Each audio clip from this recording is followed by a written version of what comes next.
Apa 2 koin kecil Anda? Dan apakah Anda bersedia menyerahkannya di tangan Tuhan?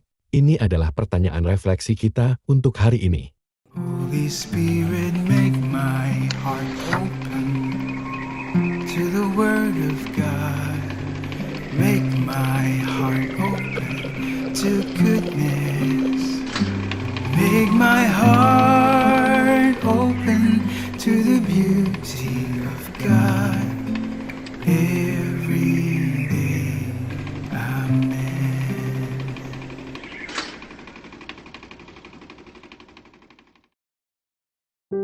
Hari yang diberkati untuk Anda semua.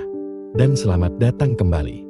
Pada tahun 1950-an, ketika penyakit polio menakutkan dunia, sebagaimana COVID menakutkan kita dalam beberapa tahun terakhir, anak-anak menjadi lumpur, keluarga hidup dalam ketakutan. Dan di tengah situasi itu, seorang dokter bernama Jonas Salk muncul. Ia bekerja tanpa henti untuk mengembangkan vaksin polio pertama yang efektif. Setelah bertahun-tahun penelitian, percobaan, dan pengorbanan, ia akhirnya mencapai titik di mana vaksinnya berhasil. Inilah bagian yang mengejutkan. Dia menolak untuk mematenkannya. Seorang wartawan pernah bertanya, siapa yang memiliki patennya? Dan Salk menjawab sederhana, rakyat. Bisakah kamu mematenkan matahari? Padahal ia bisa saja menjadi salah satu orang terkaya di dunia. Namun ia memilih kedermawanan daripada keuntungan. Misi daripada uang. Kasih daripada kemewahan. Ia memberikan apa yang ia miliki. Pengetahuan, penemuannya. Bahkan kesempatan menjadi kaya demi kehidupan orang lain. Dan itu sangat mengingatkan saya pada Injil hari ini. Dalam Injil Lukas bab 21. Ayat 1-4, yang dikenal sebagai kisah janda miskin. Mari saya bacakan.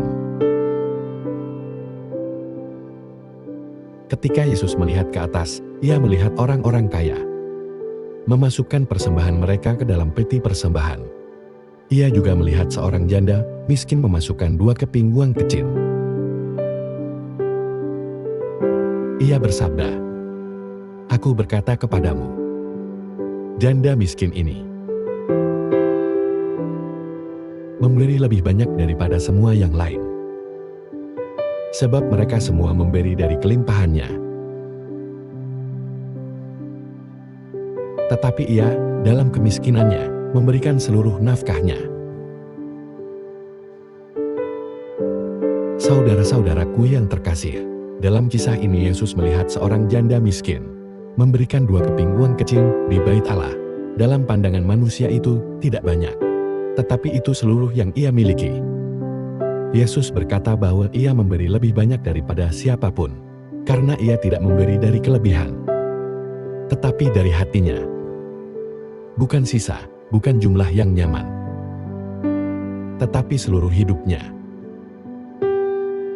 Ini menunjukkan bahwa Tuhan tidak terkesan oleh besar kecilnya pemberian, tetapi oleh besar kecilnya kepercayaan. Dan memang benar, memberikan sebagian itu mudah, tetapi memberikan seluruh hati kita jauh lebih sulit. Seringkali kita menahan banyak hal, waktu kita, kenyamanan kita, rencana kita, rasa aman kita, bahkan kendali kita. Namun janda ini dan orang-orang seperti Jonas Salk mengingatkan kita bahwa kedermawanan sejati tidak diukur dari apa yang kita beri, tetapi dari apa yang kita relakan untuk diserahkan. Dan ketika kita memberikan segalanya kepada Tuhan, Ia memberikan lebih banyak daripada yang bisa kita bayangkan. Jadi di waktu doamu hari ini, renungkan ini. Apa 2 koin kecil Anda? Dan apakah Anda bersedia menyerahkannya di tangan Tuhan? Apakah itu waktumu, kenyamananmu, ketaatanmu, atau rencanamu? Mintalah Tuhan menolongmu melihat hal-hal yang masih kamu pegang erat dan belum kamu serahkan kepadanya. Baiklah, itu saja untuk hari ini.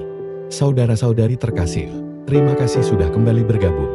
dan semoga kita bertemu lagi hari Senin. Dan seperti biasa, saya ingin menutup dengan mengingatkan Anda semua untuk selalu terbuka pada rahmat. Marilah kita berdoa. Dalam nama Bapa dan Putra dan Roh Kudus, amin. Bapa yang penuh kasih, sumber segala kebaikan, terima kasih untuk Injil hari ini. Tuhan yang terkasih, ajarilah kami memberi seperti janda miskin itu, bukan hanya dari kelimpahan kami, tetapi dari hati kami. Tolong kami melepaskan hal-hal yang kami genggam erat, dan percaya bahwa segala sesuatu berasal dari-Mu. Berilah kami keberanian untuk mempersembahkan hidup kami sepenuhnya. Waktu kami, talenta kami, dan keinginan kami. Untuk kemuliaan dan kerajaan-Mu. Hari ini, kami menaruh 2 keping uang kecil kami ke dalam tangan-Mu. Gunakanlah untuk tujuan dan kehendak-Mu. Dalam nama Yesus kami berdoa, amin. Dalam nama Bapa dan Putra dan Roh Kudus, amin. Semoga Tuhan memberkati Anda dan keluarga Anda. Iman Katolik kita dan Couples for Christ.